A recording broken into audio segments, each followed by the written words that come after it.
온 유럽을 광기로 휘몰아갔던 히틀러, 그에 대하여 하나님 앞에 기도하며 일어났던 독일의 고백교회 목사였던 본 회퍼, 그는 아무것도 할 것이 없었습니다.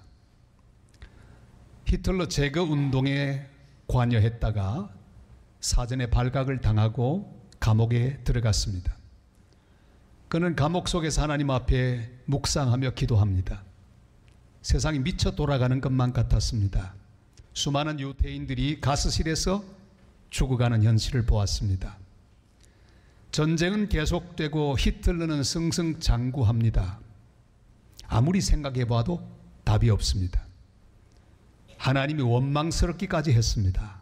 그날도 취조를 받기 위하여 감옥에서 나오는데 감옥 한쪽 벽에 있는 낙서 하나를 발견했습니다. 이런 글이었습니다. 한 100년만 지나면 된다. 그 낙서가 본헤퍼의 마음속에 다가왔습니다.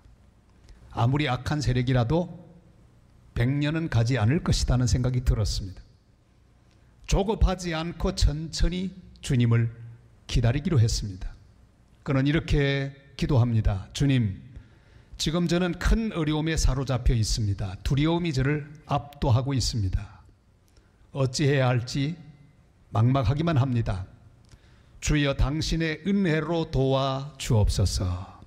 당신이 주신 이 생명에 인내를 더하여 주옵소서.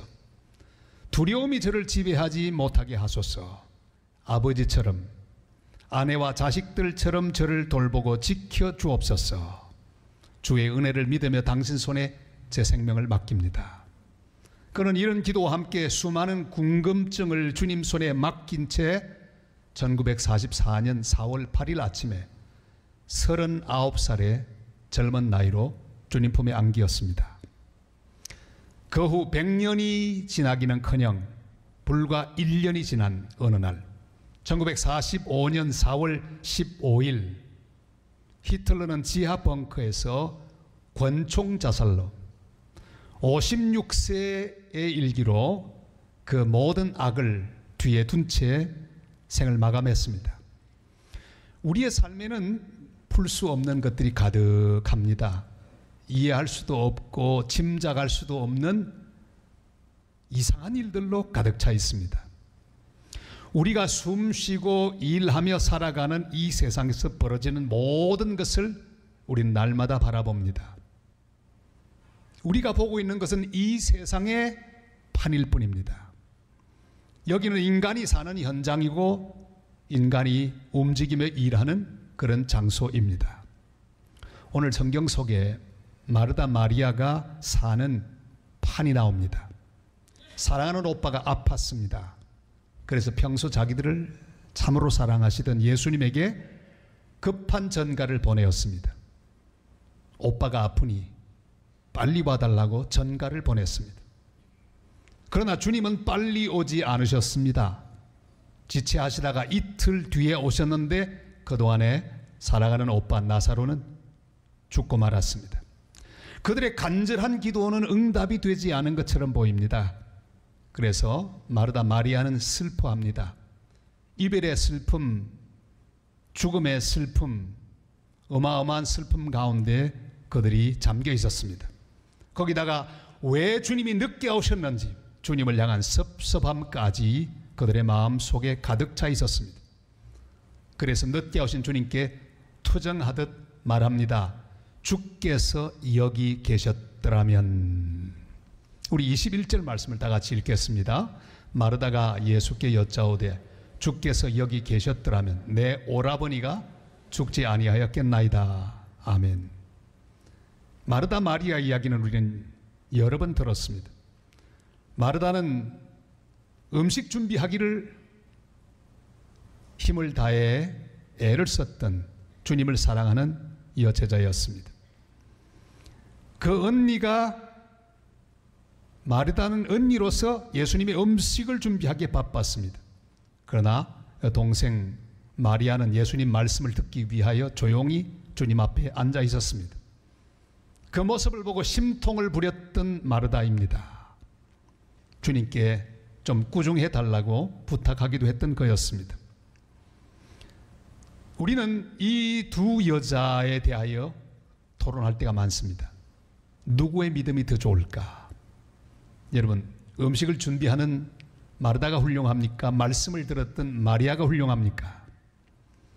이러니 저러니 우리 식대로 누가 더 좋다고 하는 표현을 하지만, 그러나 두 사람은 거기서 거기입니다.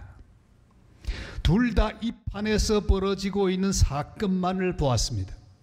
말씀 열심히 들었던 마리아는 좀 나을 줄 알았는데, 보리 부어 늦게 오신 예수님에게 이렇게 불평 섞인 목소리로 말합니다.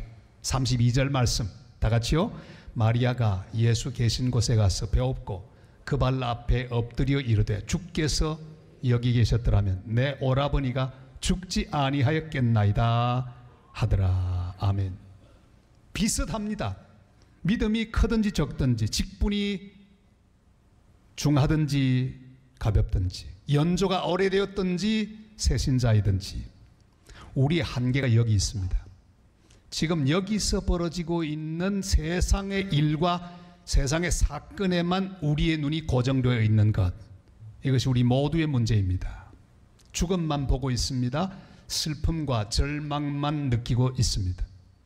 예수님이 안 계셔서 그렇다고 생각했습니다. 전부 자기 식대로 생각하고 자기 식대로 해석해버리는 것이 우리들의 문제입니다. 존과 베티라고 하는 부부가 있었습니다. 중국이 공산화되기 전에 중국 사람들을 위해서 의료로 선교하던 그런 귀한 선교사였습니다. 미국에서 큰 돈을 벌 수 있는 기회를 그는 다 포기했습니다.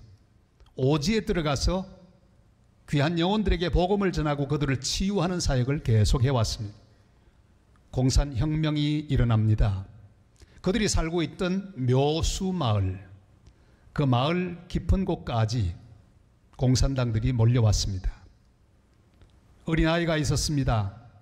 이 어린 딸을 돈과 함께 포대기에 쌉니다. 그리고 벽장 속에 숨겨두고 둘은 공산당원들에게 체포를 당합니다. 어떻게 됐을까요? 우리는 우리 식대로 이 선교사의 미래를 마음대로 한번 상상해 봅니다. 아마도 공산당원들이 총을 들고 쏘리했을 때 하나님께서 천사로 받들어 지켜서 그로 하여금 죽이지 않도록 했을 것이다. 혹은 총을 쏴 처형을 시켰더라도 그 총쏜 공산당원이 그 뒤에 회개하고 중국 교회 지도자가 되었을 것이다. 이런저런 상상을 합니다. 그러나 결과는 우리의 상상을 다 초월합니다. 이 존과 베티는 비참하게 죽었습니다. 하나님 마치 거기 계시지 않는 것처럼 보였습니다. 그러나 어린 아기 헬레는 기적적으로 살아납니다. 근처에 있는 중국 신자의 손에 의하여 구출을 당하고 5살까지 그들이 숨어서 키우다가 결국은 미국으로 보내어서 그 헬레는 잘 자라게 되었습니다. 여러분, 우리는 질문하게 됩니다. 그때 주님은 어디 계셨을까요? 왜 그들이 죽을 때 주님은 아무것도 하지 않고 구경만 하셨을까요? 왜 그를 죽였던 그 공산당원은 그 뒤에 회개하고 정말 귀한 지도자로 자랐다고 하는 식의 우리 예측을 전혀 빗나가는 결과에 처하게 됐을까요? 여러분, 우리는 이런 식의 시나리오를 마음대로 쓰면 곤란합니다. 이 땅에서 벌어지는 현상을 마음대로 해석하지 마시기를 바랍니다. 끼워 맞추려고 하지 마시기를 바랍니다. 드라마를 쓰지 마시기를 바랍니다.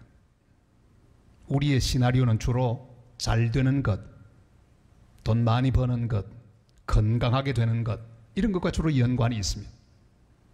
그래서 결국은 잘 되었더라. 이게 우리가 쓰는 시나리오의 대부분입니다.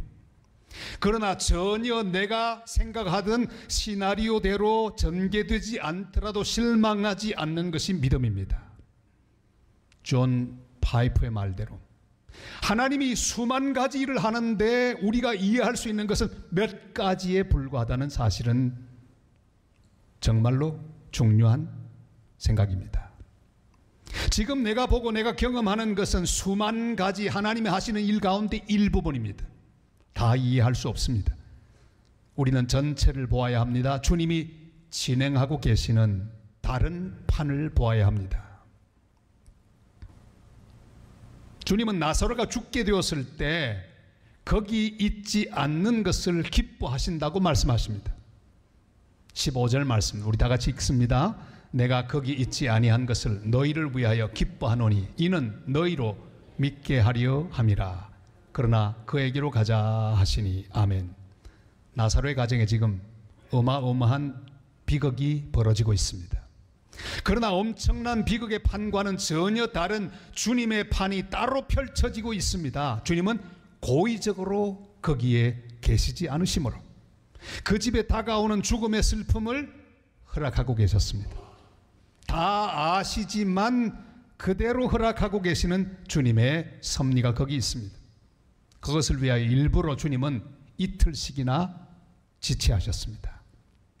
6절에 그 기사가 나옵니다. 같이 읽겠습니다.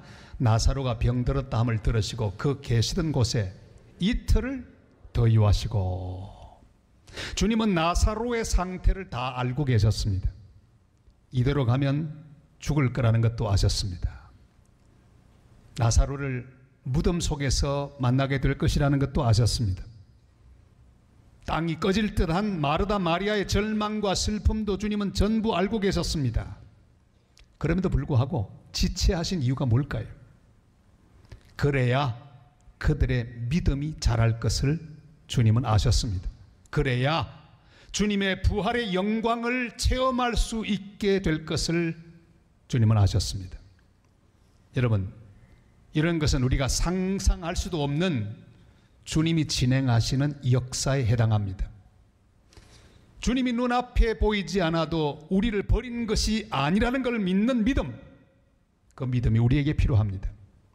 이런 믿음을 우리에게 주시기 위하여 우리들에게도 같은 경험을 하게 하십니다. 사랑하는 성도 여러분, 주님이 나를 잊으신 것 같은 느낌을 받은 적이 있으십니까? 기도했는데 응답하지 않아서 실망했던 경험 있으십니까? 내가 가진 인내의 한계를 훨씬 넘어가는 일을 경험하셨습니까?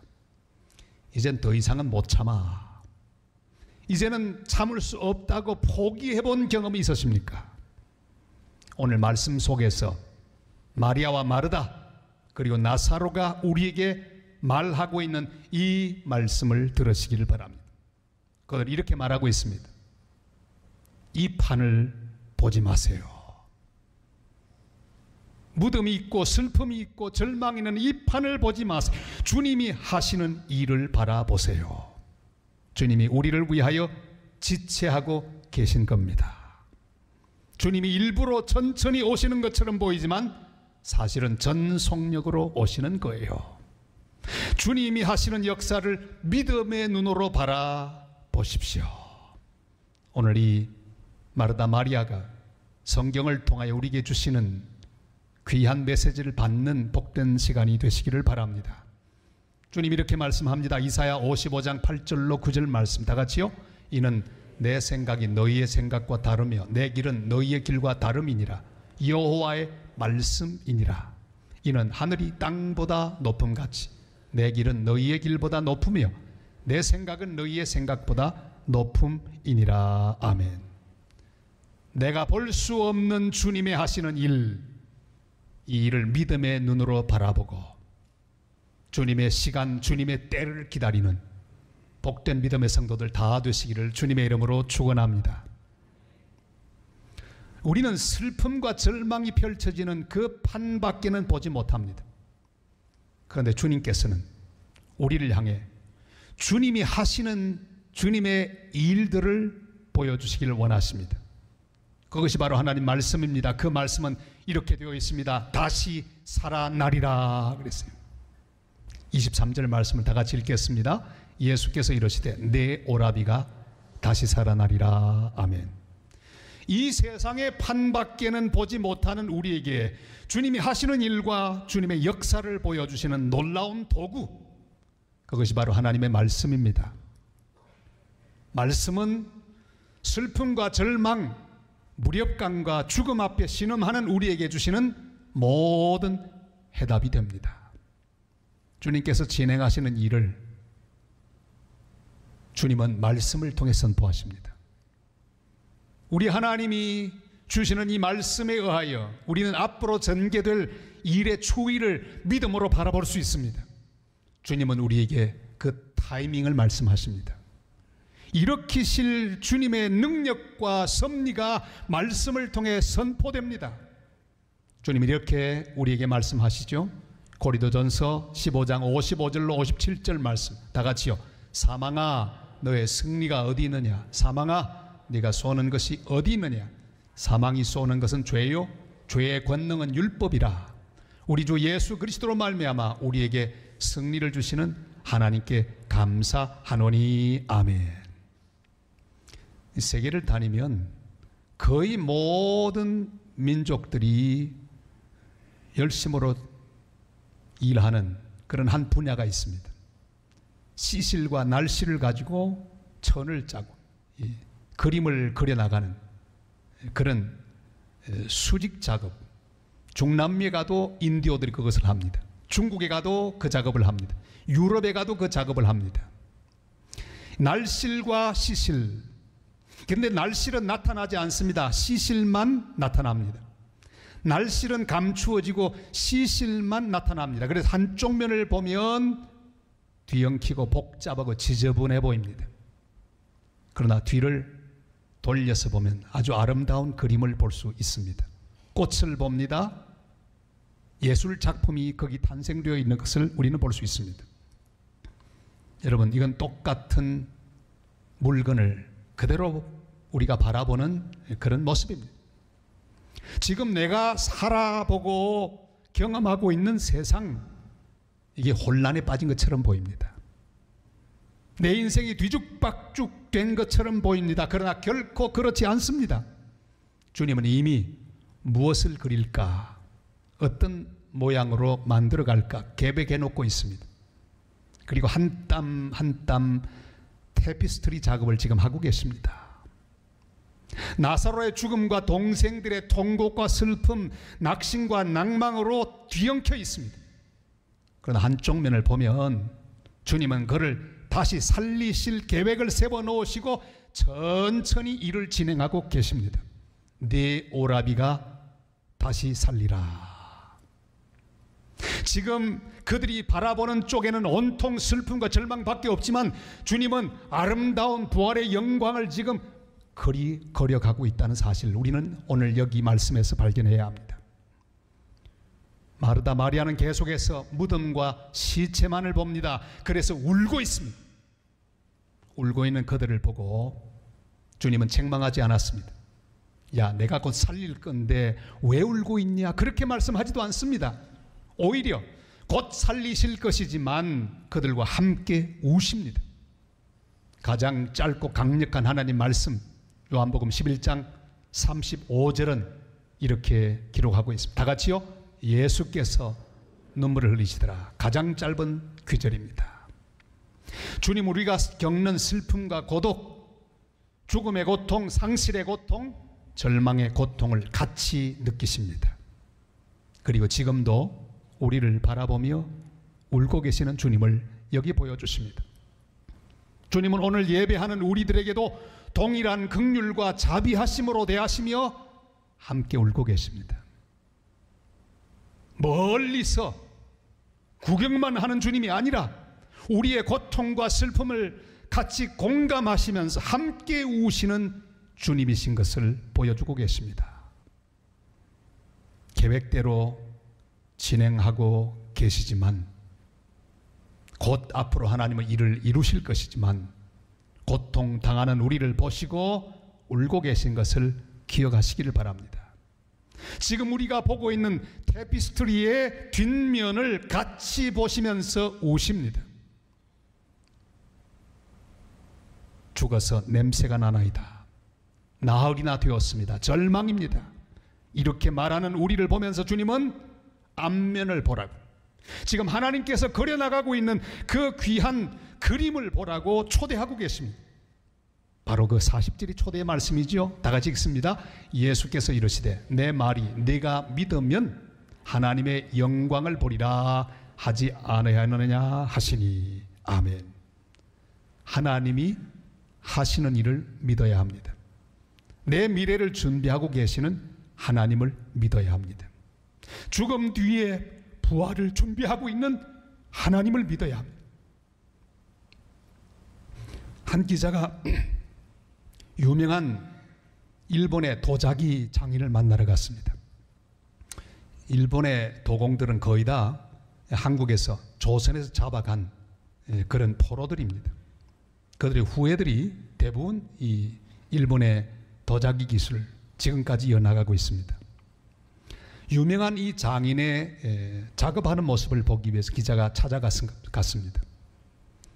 그런데 이 장인이 아주 값비싸고 아름다운 도자기 하나를 번쩍 집어들더니 집어 던집니다. 와자장창 깨어집니다. 왜 저러나 하고 보고 있는데 조각 하나하나를 잡았습니다. 조각과 조각을 맞춥니다. 그리고 그 틈 사이에 금을 부어서 실처럼 된 그런 물질을 만들고 이어서 붙여나가는 작업을 합니다. 그리고 모두를 붙여서 값비싼 금으로 빛나는 도자기를 만드는 모습을 보았습니다. 사랑 여러분, 깨트리는 것처럼 보이지만 그 작업은 그저 모든 것을 완성하기 위한 과정에 불과합니다. 더 귀하게 만들기 위하여 깨트리는 과정을 통과하고 있는 것입니다. 믿음은 바로 이런 것입니다. 깨어졌다고 낙심하지 말아야 합니다.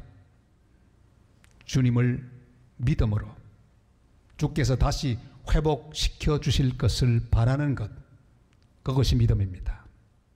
주님이 여기 계셨더라면 하면서 불평하지 마시기를 바랍니다. 실패하지 않았더라면, 깨어지지 않았더라면 이를 원망하지 마시기를 바랍니다. 주님의 타이밍을 믿어야 합니다. 기다리게 하실 때가 있지만 주님의 시간에 치료하여 주실 것입니다. 깨트리실 때가 있지만 주님의 시간에 다시 붙여 주실 것입니다. 잡아뜨릴 때가 있지만은 주님의 시간에 일으켜 주실 것입니다. 지금 어떤 상황에 있든지 주님은 나를 알고 계십니다. 우리가 믿음으로 일어날 것을 주님은 지금 미리 기뻐하고 계십니다. 그러나 그럼에도 불구하고 오늘 내가 당하는 모든 고통과 슬픔의 모습을 바라보며 우리 주님도 함께 공감하며 함께 슬퍼하고 계신다는 사실을 믿으시기를 바랍니다. 우리를 이해하시는 주님은 우리의 아픔을 보고 가슴 아파하십니다. 그런 걸 오늘 주님께 이런 고백을 드리십시다. 주님, 주님이 안 계신 것처럼 느껴졌지만 그래서 감사합니다. 주님이 늦어지신 것처럼 느껴졌지만 가장 알맞게 오실 것을 믿고 감사합니다. 절망을 느꼈지만 주님께서 희망이 무엇인지 가르쳐 주시고 주님과 함께 일어나게 하실 것이니 감사합니다. 이런 감사를 드리는 성도들이 되시기를 바랍니다. 무덤 문 앞에 서 계신 주님의 음성을 듣고 믿음으로 다시 일어나서 주님과 함께 복음 들고 땅끝까지 가 그 귀한 복음을 전하는 복된 성도가 되시기를 바랍니다. 우리 대한민국도 주님이 하시는 그 귀한 과정 속에 있습니다. 주님이 이 땅을 버리지 않을 것입니다. 대한민국은 다시 주님과 함께 일어나게 될 것입니다. 우리의 가정들이 일어나게 될 것이고 다음 세대가 일어나게 될 것입니다. 모든 성도들이 주님의 음성을 듣고 주님의 손을 잡고 일어나 주님과 더불어 함께 주님이 펼쳐나가실 놀라운 일들을 감당하게 되는 복된 성도, 복된 교회, 복된 나라가 되시기를 주님의 이름으로 축원합니다.